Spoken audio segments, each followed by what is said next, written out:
তার যে কষ্ট, তার যে যন্ত্রণা, এতে আসলে কথা না বলি আমরা কখনই এই জানার চেষ্টা করি।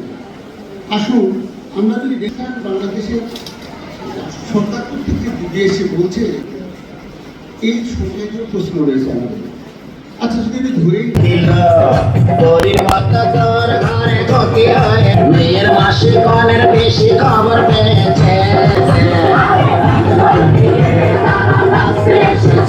বলিয়া তোমাকে দাবি দেবে এত বেশি কে? 1000 টাকা কি আপনার জন্য কোনো টাকা হইলো? মোখলেস মিয়া যখন নাতনি হইল তখন হিজড়া করতে পারেন 30 সীমা দিমু না তো কই নেই দিমু। তবে আসুন তো আমার সাথে। আছেন যারা এসে যারা বিভিন্ন উদ্যোক্তা হিসেবে এইটুকু শোনার জন্য আপনাদেরকে অসংখ্য ধন্যবাদ।